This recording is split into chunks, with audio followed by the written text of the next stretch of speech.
Hi everybody and welcome to AquaDream. And today I'm very excited because today we are going to make a very nice aquarium. And this time this aquarium will be a high-tech aquarium, so we are going to use the CO2 system for that aquarium. And one of the main advantages of the high-tech aquarium is that you can use any plants you want. And so today I'm going to use some of the plants which I never used before because I only have two high-tech aquariums in my studio. All other my aquariums are low-tech or just with no CO2.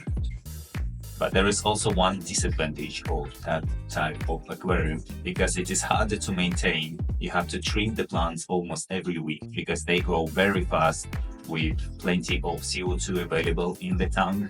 And you also have to use the nutrition substrate and fertilizer as well, which makes this aquarium harder to maintain, and you will spend more time for this type of aquariums. But the beauty of that aquarium, the color of the plants and the overall look of that aquarium, of course, is nicer because you can do the mix of red and green plants and many different species. And today's aquarium is 50 centimeters long, 30 centimeters wide and 30 centimeters high. Even though this aquarium is a high-tech aquarium, I'm going to use a cheap light, not expensive, a very budget light for this aquarium. The similar type of light I already used for my high-tech cube, as you remember, and that light was also very budget light and it works very well. All the plants and red plants are just bright red color. The only bad thing about this cheap light is that my hairbrush is not really growing well under this light because there is no enough intensity. But today's light is a little bit different. It is the same brand as the one I used for my cube. It is a different type and it's much brighter. But today I'm not going to use any carpet plants, so I don't really need the bright light for that aquarium. Let's take a closer look at our today's tank.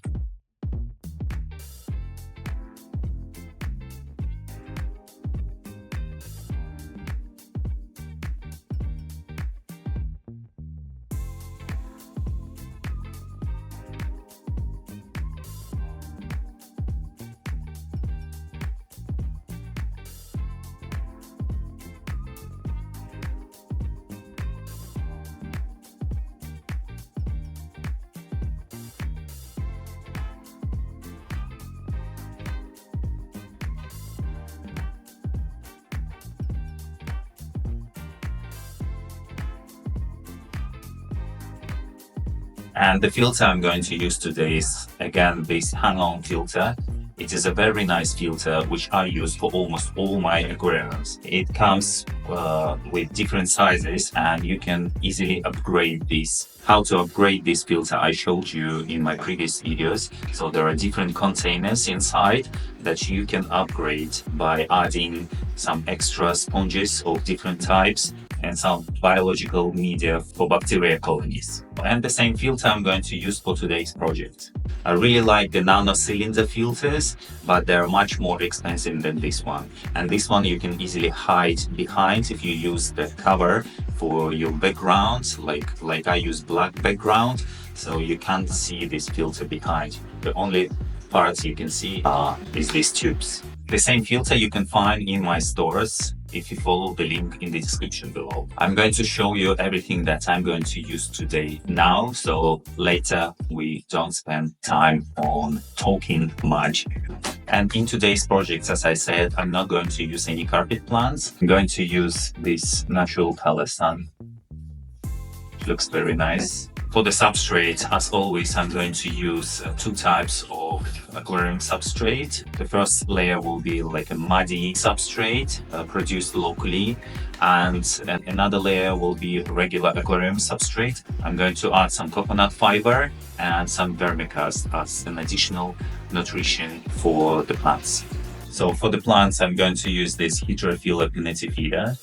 That's the first time I'm going to use that plant because I tried this plant for my tanks with no CO2, but it didn't grow. It wasn't successful, so this plant requires the CO2. Also, Cryptocoryne Parva, Bucephalandra, the brown leaf species, Also for the background plant, for the long plants, I want to make a mix so it will look very natural. I want to make a mix of this Cryptocoryne spiralis and this Nana Vallisneria.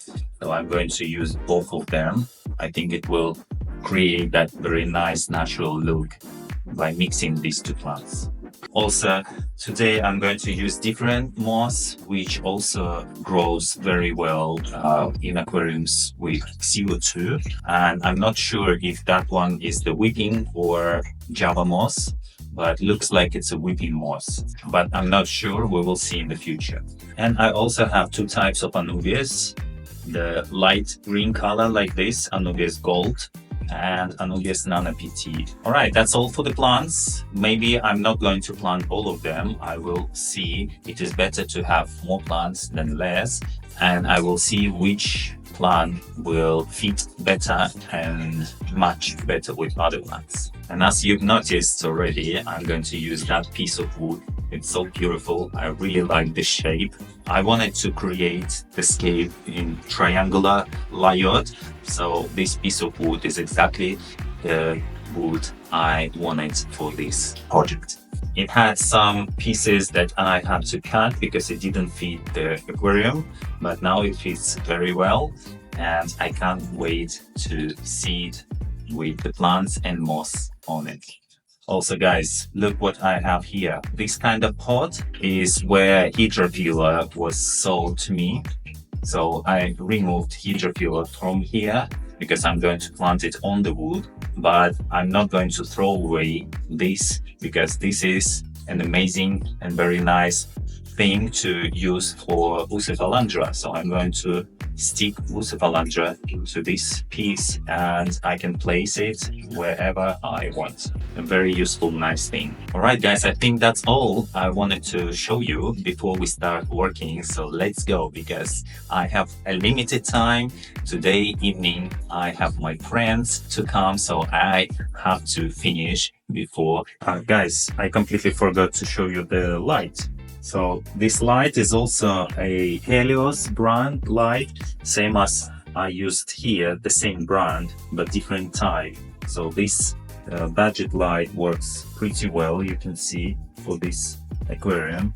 Look at the Anubias, look at the Ludwigia and Rotala, everything is growing very well, and look at the Bucephalandra, but it doesn't really work for the carpet plant. These plants, stem plants, are covering lots of light for the hair grass, so it doesn't really spreading everywhere, so not really enough intensity. This type is different, and look, it's very thin, and it's very popular in Vietnam here, and many people are buying this light, so I also wanted to test it to see how well it works for the tank. And you can see the intensity is quite well, so let's see in the future how plants are growing and how the overall aquarium looks.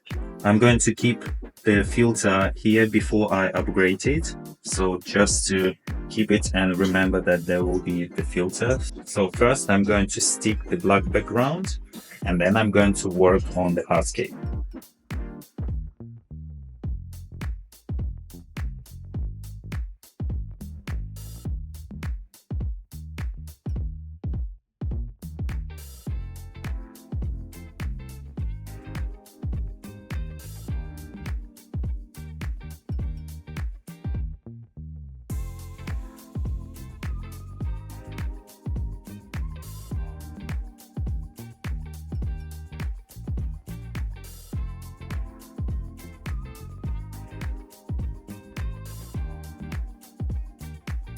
Alright guys, the black background is ready, and I forgot to tell you that for the first layer, for the biological filtration for bacteria colonies, I'm going to use the same mix that I made for my previous project. So I have some leftovers, and as you remember, there is a mix of expanded clay like this.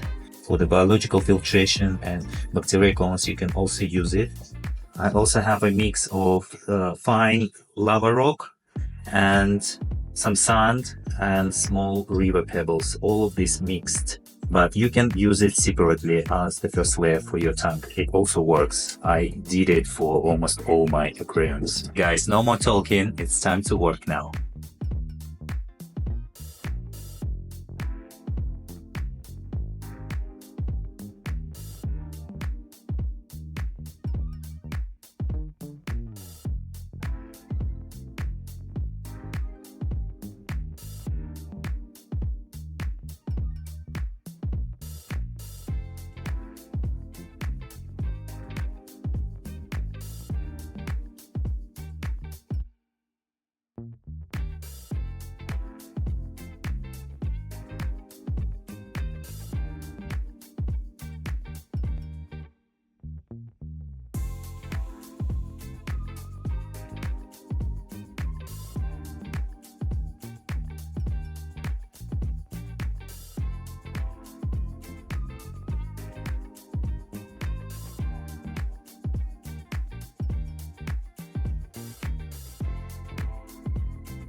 Wow, guys, look at this amazing hardscape. It looks so natural, so pretty. I love the result. So nice. Actually, I forgot to show you the rocks I'm using for today's project. So these rocks I'm using for the first time. It's kind of river rocks, gray color. And look at the pebbles. Like these river pebbles, I made a mix of fine river pebbles and large ones. And look at the color of these pebbles. These pebbles match the color of the rocks and wood and sand. So everything is just matches the colors and looks so natural. That's why it looks so natural, because all the colors are matching each other. I love this. And this wood looks just amazing. I would just keep it like this with no plants. It already looks so good. But I got plants and we need to plant them. With the plants, it will be even better.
Wow, guys, it's been 3 days since I set up this tank and it's doing very well. The water is much clearer now. I changed water every day during these 3 days and I will continue doing it for the first week. Even this aquarium is with CO2 and plants are growing much faster here. I change water every day for the first week anyway to avoid ammonia spikes, because in the new tank, the substrate, the rocks, everything is releasing a lot of nutrients and microelements. So I recommend to change water 50% every day during the first 7 days. And guys, I'm so happy with this tank. I can imagine how it will look like in a couple of months when everything is grow up and change its shape and color. And you can see that Hygrophila is already changing its color and it should become red with red leaves, which I really like, because for this tank I wanted some red spots, but I didn't want to use Rotala red or any other red color plants for this tank, because I knew that this Hygrophila should change its color from green to red in its submerged form. I tried to grow it in one of my tanks with no CO2 and it didn't work. So this plant requires CO2 system and it's doing pretty well. It's growing already, it's photosynthesizing already, it's bubbling, so it's growing pretty fast and it's changing color. So I'm so happy with that plant. Let's see how moss is growing in the future, how well it will cover all the rocks and the wood, how thick it will grow with CO2, because this type of moss usually doesn't really work in aquariums with no CO2. It doesn't really grow. That's why I usually don't use this type of moss in most of my tanks, because they all with no CO2. And the background plants, the Vallisneria and the Cryptocoryne, these both plants, they can also grow very well in tanks with no CO2, and I really want to see how it will look like and grow in this tank with CO2. And I think I can see already that the color is much brighter, very juicy color, which looks much nicer. The Cryptocoryne Parva at the background over there is also a great plant for low-tech tanks, for all types of aquariums with CO2, with no CO2. Grows very well. And I want to see the difference of growing Cryptocoryne Parva in this tank CO2 and with no CO2, because before I only used that plant for my tanks with no CO2. And with no CO2 tanks, it grows well, but it doesn't spread much. It grows very slow and usually it's growing much smaller, so the leaves become shorter and smaller. I really like the color of this sand. It gives that a little bit of reddish color, which I really like. And as you remember, I made a mix with gold sand a little bit and this sand, and I think it matches very well all the pebbles as well. That's the first time I use this type of rocks. It looks like it's a river rock, but I think it might be a type of volcanic rock. So for now, my CO2 system works one bubble every 3 seconds. I do not increase the CO2 yet, because the plants are not growing in their full potential yet, and the CO2 checker shows the green color with that one bubble every 3 seconds, which is enough for now, and I will slightly increase it when it will show the blue color. So that means that plants are started growing fast and in their full potential, so they absorb all the nutrients and CO2 much faster. I'm going to buy some neritin snails. As always, I found 1 or 2 already. The one over there, if you see, here it is, and I want to buy like 10 more. And as always, I add them first before fish and shrimp. They are always the first tenants of all my tanks. And as I told you before, I upgraded the filter, so I added different types of sponges and also the media for bacteria colonies for the biological filtration. And I showed you before how I upgrade and what type of sponges I add there. All of these types of sponges you can also find in my store. The link will be in the description below. And so now I have already 3 tanks with CO2 system here on that side. I want to fill that side full of the tanks with CO2 on it. And all other tanks around my studio are all with no CO2, low-tech tanks, nano tanks. And you can see that all my aquariums with no CO2, they all look green. So all the plants I use in them, they are green. So I don't use red color plants because almost all of them require the high level of CO2. So you need the additional CO2 system for red color plants. You can use Rotala red, for example. I used it in this tank. When first time I made this tank, I used Rotala red, and it was very good, very nice, very pretty red, and grew very well, but only for the first 6 months or up to 1 year. Then all the nutritions and the natural CO2 level is decreasing, so it won't grow very well after some time and after a few trimmings. So you need to consider it if you want to use it, or use the CO2 system. But in case of aquariums with CO2, you don't have limitations on the plant species you use. You can use any plants you want. You can use Hygrophila like I used here. You can use all red color plants here, and they will all grow very well because they have that level of CO2 they need. And of course, for the aquariums with CO2, you also have to use fertilizer to feed these plants all the time because they grow very fast. That's all for today, guys. If you like my new high-tech aquarium, hit the like button, subscribe to my channel, and don't forget to follow me on my Instagram and TikTok page to see the development and changes of this beauty. Also, don't forget to visit my stores where I completed a list of all the equipment that I personally use for all my aquariums here that you can also order to your country. And I'll see you in my new videos. Goodbye.